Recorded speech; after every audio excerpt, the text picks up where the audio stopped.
ज्ञानज्योती सावित्रीबाई फुले आधार योजना, त्याचबरोबर NTC कास्टमधील विद्यार्थ्यांसाठी स्वयं योजना. भरपूर दिवस झाले विद्यार्थी विचारत आहे रिन्युअलचे आणि नवीन फॉर्म कधी सुरू होणार आहे याबद्दल एक अपडेट आलेली आहे. संपूर्ण माहिती आपण या व्हिडिओमध्ये बघणार आहे, तर व्हिडिओ शेवटपर्यंत बघा, कारण यामध्ये कोणकोणते विद्यार्थी हे इलिजिबल असणार आहे आणि कोणते विद्यार्थी फॉर्म भरू शकणार नाही आहे या संदर्भात संपूर्ण अपडेट आपण या व्हिडिओमध्ये बघणार आहे. तर सर्वात प्रथम बघणार आहे आपण रिन्युअल. ठीक आहे, तर रिन्युअल म्हणजे ज्या विद्यार्थ्यांनी लास्ट इयरला म्हणजे फर्स्ट इयर असेल त्यांचं, सेकंड इयर असेल, थर्ड इयर असेल, तुम्ही जर स्कॉलरशिप घेतलेली असेल तर तुम्हाला रिन्युअलचे फॉर्म अजूनपर्यंत सुरू झालेले नाही आहे. म्हणजे ज्ञानज्योती सावित्रीबाई फुले आधार योजनेमध्ये जे विद्यार्थी किंवा स्वयं योजनेमध्ये NTC कास्टमधील विद्यार्थी जर आता लाभ घेतलेला असेल तुम्ही लास्ट इयरला, तर या वर्षीसाठी तुमच्यासाठी फॉर्म सुरू झालेला नाही आहे. परंतु नवीन विद्यार्थ्यांसाठी फॉर्म उद्यापासून सुरू होणार आहे याबद्दलची माहिती साईडवर सुद्धा उपलब्ध झालेली आहे. परंतु नवीन फॉर्मसाठी कोण इलिजिबल असेल बघू शकता तुम्ही.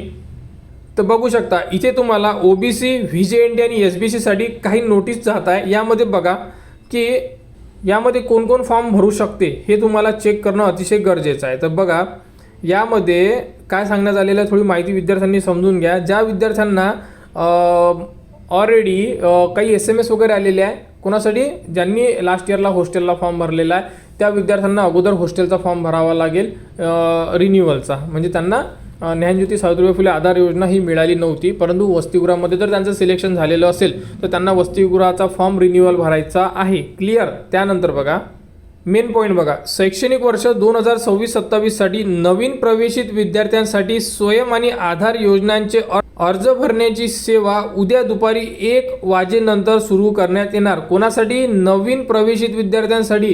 कोणती योजना आहे? स्वयं, ज्यामध्ये NTC कास्ट येते, आणि आधार योजना म्हणजे न्यू फॉर्म हे उद्या दुपारी 1 वाजल्यापासून सुरू होणार आहे. अशी माहिती कुठे उपलब्ध झालेली आहे तर साईडवर तुम्ही सुद्धा बघून घ्या, किंवा तुम्ही लॉग इन करून सुद्धा किंवा साईडवर जाऊन सुद्धा तुम्ही बघू शकता. त्यानंतर काय म्हटलेलं आहे बघू शकता. 4 नंबरचा पॉईंट, ज्या विद्यार्थ्यांच्या जिल्हा/ तालुक्यामध्ये संबंधित विभागाचे शासकीय वसतिगृह उपलब्ध नाही अशाच पात्र नवीन म्हणजे न्यू विद्यार्थ्यांना अर्ज करता येणार. याचा अर्थ क्लिअर आहे. नवीन आधार योजना किंवा स्वयं योजनेमध्ये कोण इलिजिबल आहे? ज्या ठिकाणी, ज्या तालुक्याला म्हणा किंवा ज्या जिल्ह्याला म्हणा OBCचे, VJNT आणि SBC या कास्टचे हॉस्टेल नाही आहे, तेच विद्यार्थी डायरेक्ट स्वयं योजना म्हणा किंवा आधार योजनेचा फॉर्म भरू शकते. क्लिअर. म्हणजे आता एखादा विद्यार्थी नवीन असेल, फॉर एक्झाम्पल एक आपण उदाहरण घेऊ. आता अमरावतीमध्ये सुद्धा एक हॉस्टेल आहे, मुलींचं पण आहे आणि मुलांचं पण आहे. तर अमरावतीमध्ये जर कोणाला ॲडमिशन घ्यायची आहे, विद्यार्थी आजूबाजूच्या डिस्ट्रिक्टचा जरी असेल किंवा नागपूरचा जरी विद्यार्थी अमरावतीमध्ये ॲडमिशन घेत आहे, तर तो डायरेक्टली आधार योजना किंवा स्वयं योजनेचा फॉर्म भरू शकणार नाही आहे. अगोदर त्याला हॉस्टेलचाच फॉर्म भरावा लागेल फर्स्ट इयरसाठी किंवा डायरेक्ट सेकंड इयरसाठी. आणि जर त्याचा हॉस्टेलला नंबर नाही लागला तर तो विद्यार्थी आधारमध्ये कन्वर्ट करण्यात येणार आहे. अशाबद्दलची माहिती साईडवर सुद्धा दिलेली आहे. आणि जर तुम्हाला अडचण असेल तर तुम्ही जवळच्या जेही तुमचं OBC डिपार्टमेंट आहे, NTCचं डिपार्टमेंट आहे, VJNTचं डिपार्टमेंट आहे, तिथे तुम्ही जाऊन इन्फॉर्मेशन घेऊ शकता. त्यानंतरचा पॉईंट काय दिलेला 5 नंबरचा बघू शकता. बघा, न्यू म्हणून अर्ज करण्यास पात्र विद्यार्थी, जे विद्यार्थी 2026-27 मध्ये प्रथमच अर्ज करीत आहे किंवा ज्या विद्यार्थ्यांचा 2025-26 मध्ये अभ्यासक्रम पूर्ण झालेला आहे आणि ते पुढील अभ्यासक्रमासाठी नव्याने प्रवेश घेत आहेत, असे विद्यार्थी अर्ज करू शकतात न्यूमधून. ठीक आहे.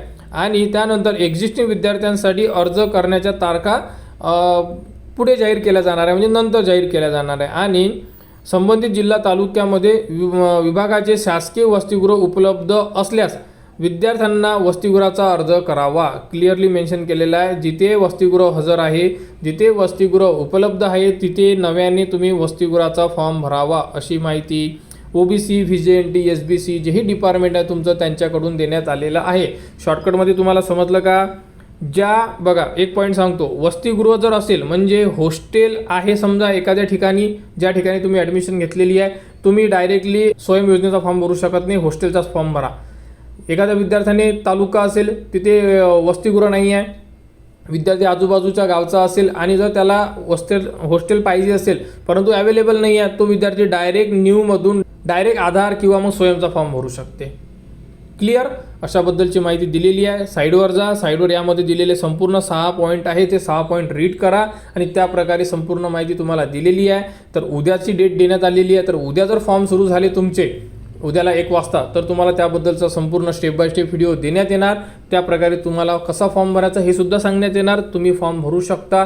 तर ज्या विद्यार्थ्यांना नवीन आधार योजना म्हणजे ज्ञानज्योती सावित्रीबाई फुले आधार योजना, त्याचप्रमाणे स्वयं योजना, हे जर फॉर्म भरायचा असेल तुम्ही, तर तुम्हाला व्हिडिओ देण्यात येणार. त्या प्रकारे तुम्ही फॉर्म भरा.